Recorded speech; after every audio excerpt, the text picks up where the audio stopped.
அம்மா சமையலறைக்கு சென்று அவர்களுக்கு சாயங்காலம் டீ, ஏலக்காய் தட்டி போட்டு ப்ரூ காபி, பால் ஊற்றி அதனுடன் அதற்கு தொட்டுக்கிட அதற்கு அச்சு முறுக்கு, அரிசி முறுக்கு,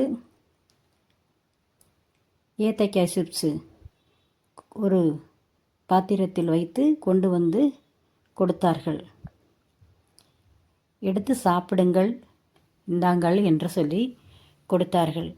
வந்திருக்கும் மச்சான் மகள், நாத்துனாள் மகள் இருவருக்கும் கொடுத்தார்கள். அப்பாவும் அங்கு அமர்ந்திருந்தார். அப்பாவுக்கும் அம்மா டீ கொடுத்தார்கள்.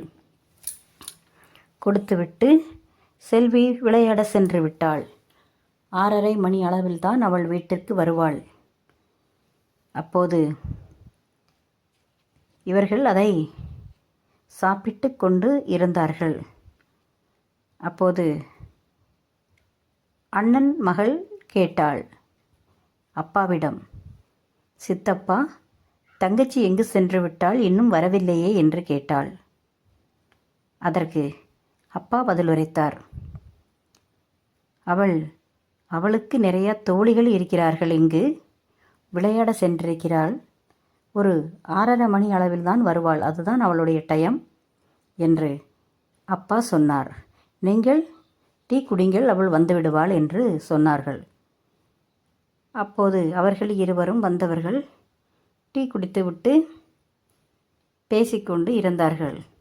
6:30 மணி ஆகிவிட்டது. செல்வி வந்தாள். வந்தவுடன் இப்படி பார்த்தாள். இதற்கு முன் இவர்களை பார்க்கவில்லையே, இவர்கள் யார் என்று தெரியாமல் பார்த்தாள். அப்போது அப்பா சொன்னார், என்ன அப்படி பார்க்கிறாய்?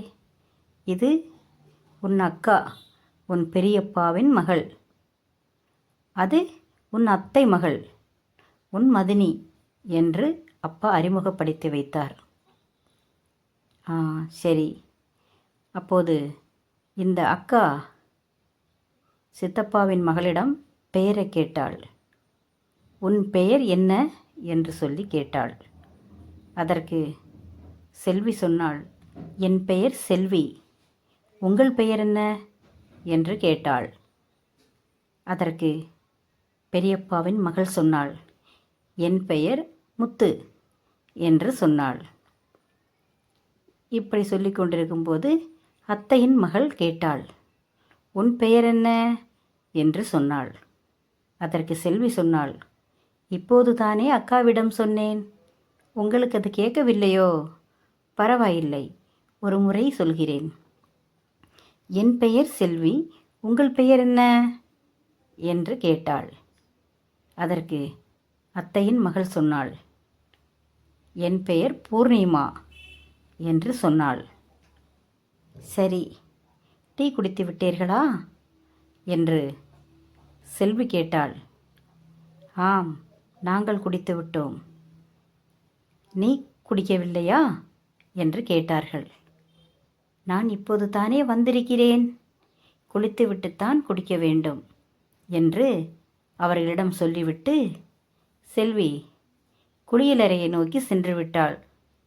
துணிகளை எடுத்துக்கொண்டு குளித்துவிட்டு வந்து இவளுக்கு அங்கு அம்மா அதே மாதிரி 4 கேக்கும் 2 முறுக்குகளும், ஒரு அச்சு முறுக்கும் ஒரு அரிசி முறுக்கும் 4 கேக்கும் செல்விக்கு தனியாக ஒரு பாத்திரத்தில் அம்மா எடுத்து வைத்திருந்தார்கள்.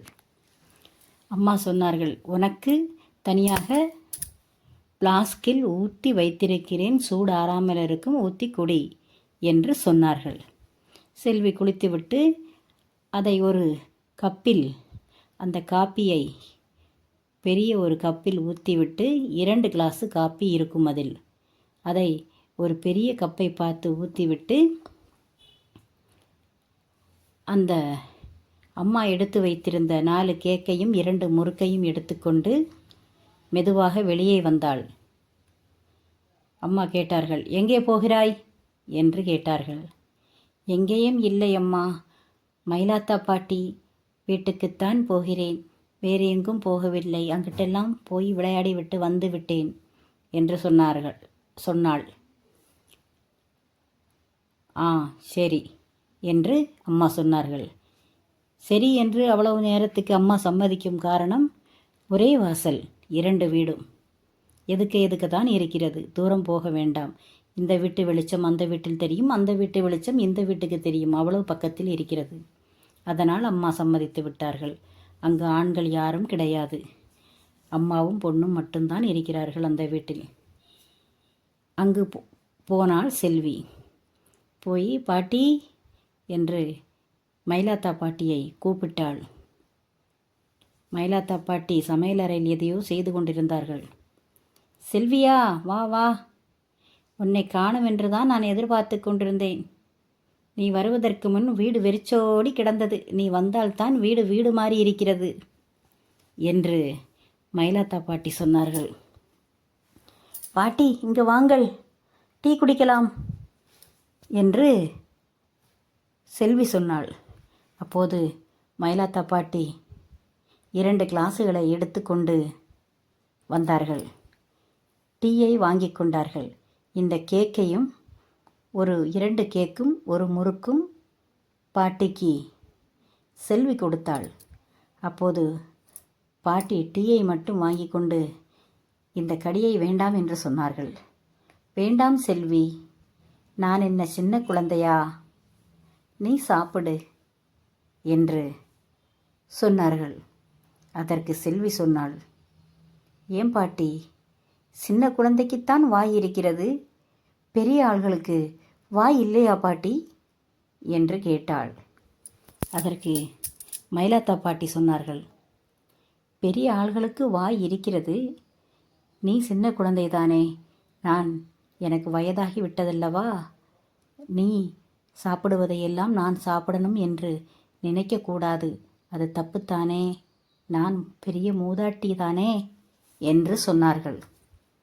அதற்கு செல்வி சொன்னாள், சாப்பிடுவதற்கு எதற்கு பாட்டி வயசு, ரூல்ஸு எதற்குத்தான் போட வேண்டும் என்று ஒரு வரமுறையே கிடையாதா பாட்டி, நான் சாப்பிட்டாலும் ஒன்றுதான், எதற்கு சொல்கிறார்கள், வயதாகிவிட்டால் முதிர்ந்தவர்களும் குழந்தையும் ஒன்றுதானே என்று பழமொழி சொல்வார்கள் அல்லவா, அப்போது அப்படி பார்த்தால் நீங்களும் நானும் ஒன்றுதானே, சாப்பிடுங்கள், சாப்பிடலாம்.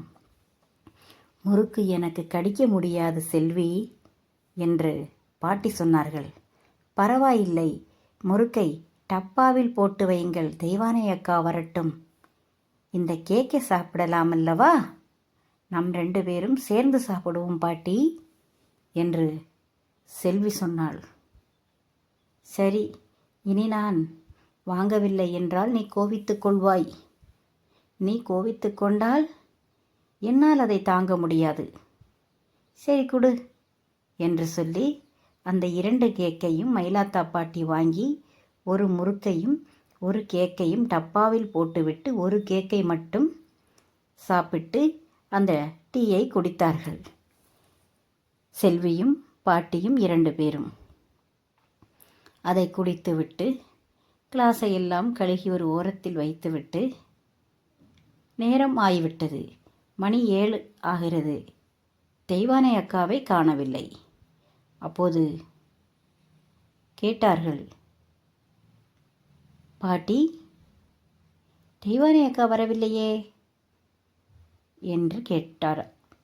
அதற்கு மயிலாத்தா பாட்டி சொன்னார்கள், வீட்டில் எல்லா பொருட்களும் தீர்ந்துவிட்டது, இன்று சாயங்காலம் வரும்போது வாங்கி கொண்டு வருகிறேன் அம்மா, கொஞ்சம் நேரம் முன்ன பின்னே ஆகிவிட்டாலும் நீங்கள் பயப்பட வேண்டாம், தைரியமாக இருங்கள் என்று சொல்லிவிட்டுத்தான் போனாள் என்று பாட்டி சொன்னார்கள். அதற்கு செல்வி கேட்டாள், பாட்டி, ரொம்ப இருட்டு ஆகினத மாதிரி இருக்கிறதே, உங்களுக்கு பயமாக இல்லையா, தெய்வானை அக்கா தனியாகத்தானே வருவார்கள், அங்கெல்லாம் வெளிச்சம் இல்லையே என்று கேட்டாள். அதற்கு மயிலாத்தா பாட்டி சொன்னார்கள், எனக்கு பயம் இல்லை செல்வி, என்று சொன்னார்கள். ஏன் பாட்டி, எங்கள் அம்மா கூட இப்போ உங்கள் வீடும் எங்கள் வீடும் எவ்வளவு தூரம் இருக்குது, ஒரே 8. வளர்ந்த ஆளாக இருந்தால் ஒரு 8, ஒரு கால் அந்த வீட்டில் ஒரு கால் இந்த வீட்டில் வைக்கலாம், இவ்வளோ கேப்பு தான் இருக்கிறது. இங்கு நான் வருவதற்கே நீ எங்கு போகிறாய், இருட்டாகிவிட்டது, பொட்டப்பிள்ளை அங்கு இங்கு போகக்கூடாது என்று 1000 ரூல்ஸை போடுகிறார்கள். அங்கே போகக்கூடாது, இங்கே போகக்கூடாது, அங்கே பேசக்கூடாது என்று. தெய்வானை அக்கா இவ்வளோ பெரியவர்கள், நீங்கள் இப்படி பயமில்லை என்று சொல்கிறீர்களே என்று கேட்டாள் செல்வி. அதற்கு தெய்வானை பாட்டி ஒரு பதிலை சொன்னார்கள். எனக்கு பயம் இல்லை, அவளுக்கு எல்லா வித்தைகளும் தெரியும், 4 ஆளை அடிக்கும்படி சமாளிக்கும் தைரியம் அவளுக்கு இருக்கிறது, அதனால் பயப்பட வேண்டாம். அவளுக்கு களரி தெரியும், கராட்டா தெரியும். லைக் செய்து சப்ஸ்கிரைப் பண்ணுங்கள்.